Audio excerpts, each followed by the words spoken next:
Inside your head, right now, is the most complex and energy-hungry machine in the known universe. And it all runs on a super delicate network of blood vessels. It's a lifeline, really.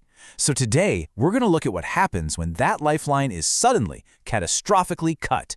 We are talking about stroke. It's a really terrifying question, isn't it? 1 minute, everything's totally normal.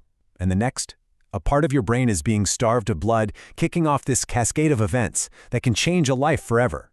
This isn't some slow decline. It is a sudden, full-blown neurological crisis. Okay, let's break down the modern official definition. I know, it sounds super complex, but it highlights two really key things. First, it's an acute dysfunction, meaning it happens fast. And second, it's caused by either an infarction, which is tissue death from a blockage, or a hemorrhage, which just means bleeding. So, blockage or bleed, that's the fundamental fork in the road at the start of this crisis. So let's make sure we frame this the right way. For centuries, a stroke was just seen as this tragic act of fate, Something you just couldn't fight. But that entire perspective has been completely turned on its head. This right here is the single biggest shift in how we understand stroke. It is no longer a passive event that we just sit back and watch happen. It is an active emergency, a fire raging in the brain that we now have the tools to fight. But, and this is a big but, only if we act with incredible speed. It's been transformed from a catastrophe into a race. So this attack on the brain, it isn't just one thing. Like that definition hinted, it comes in two main flavors, and understanding the difference between them, that's absolutely critical for how doctors treat it.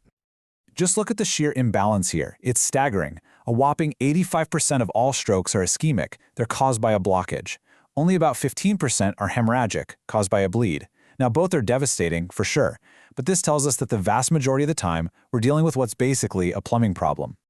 And this illustrates that core difference perfectly. An ischemic stroke, that's a clog. A piece of plaque or a blood clot gets stuck, and everything downstream is starved of oxygen. A hemorrhagic stroke, on the other hand, is the opposite kind of disaster. A weakened vessel bursts, flooding the surrounding tissue with toxic blood and causing immense pressure. A blockage versus a burst pipe. All right, since ischemic strokes make up that huge 85%, we're going to zoom way in. We're going inside the brain to witness the minute-by-minute cellular battle that erupts the very moment a vessel's blocked. This is what's known as the ischemic cascade. You see, brain cells are incredibly high maintenance. They demand this constant, massive supply of oxygen and glucose from the blood to generate energy. When that supply is cut off, it's not like a gentle power down. No, it's like yanking the main breaker on an entire city's power grid, and what follows is just absolute chaos. This power failure, it happens in stages, and it's all about blood flow. As you can see here, normal is somewhere around 50 to 60. But when it drops below 20, we enter ischemia. Now, the cells are failing, yes, but crucially, the damage is still potentially reversible. This right here is the window of opportunity. But if that flow drops below 10, we hit infarction, cell death. And for those neurons, it's game over. This cascade is a brutal domino effect. First, the vessel gets blocked. With no fuel, the cell's energy factories shut down. Then the pumps that keep the cell's internal environment stable, they fail, which leads to total chemical chaos. This chaos then throws open the gates for a toxic flood of calcium, which basically acts like a self-destruct signal, triggering the final stage, cell death. It's an incredibly brutal and rapid process. Think of it like this. The cells at the very center of the blockage are the ischemic core. That's the house that's already burned down. But the area around it, that's the penumbra, the at-risk neighborhood. These cells are in that reversible ischemia stage we just saw. They're stunned, they're failing, but they're not dead yet. This tissue, the penumbra, is the entire battlefield. Saving it is the one and only goal of emergency stroke treatment. So we have this dying core and this salvageable, at-risk neighborhood. This brings us from the problem to the solution, and to the single most important concept in all of modern stroke care. Just let that sink in for a second. Time is brain. It's not just some catchy phrase, it is a clinical reality.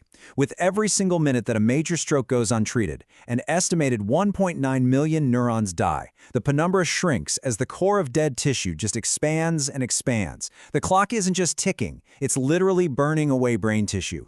And this is why hospitals are completely obsessed with this timeline. The clock starts the second symptoms appear.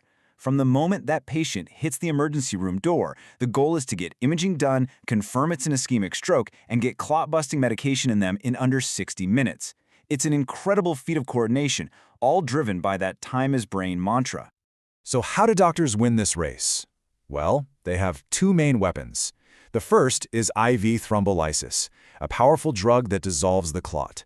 Think of it like a chemical drain cleaner. And for the bigger, more stubborn clots, they can perform a mechanical thrombectomy. A neurosurgeon will actually thread a tiny catheter all the way up into the brain and physically pull the clot out. It is incredible, high-tech plumbing to save the brain. So, let's say the emergency teams succeed. They've restored the blood flow, they've saved the penumbra, the race against the clock is over. But for the survivor, the long journey of recovery is really just beginning. Recovery means confronting the damage that was done. And these aren't just clinical terms. They are deeply human experiences. Aphasia isn't just trouble speaking. It's the profound frustration of having thoughts completely trapped in your head. Hemi-neglect is this almost unbelievable condition where for your brain, the left side of the entire universe simply ceases to exist. Rehabilitation is the fight to reclaim these lost functions. A huge part of life after a stroke is making damn sure it never happens again. This is called secondary prevention, and it's a two-pronged attack. Powerful medications like antiplatelets and statins to manage risk factors, combined with crucial lifestyle changes. It is all about taking back control to protect the brain for the future. And this might be the most hopeful part of the entire story. The brain can actually heal itself. It's an amazing thing called neuroplasticity. The brain can't regrow dead neurons, no, but what it can do is rewire itself, creating new pathways to bypass the damaged areas.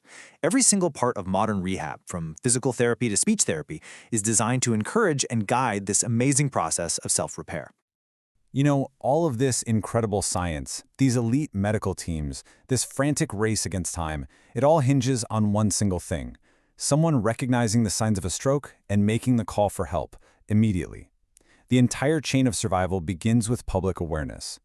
After everything we've just seen, the race doesn't start the ambulance or in the ER. It starts with you.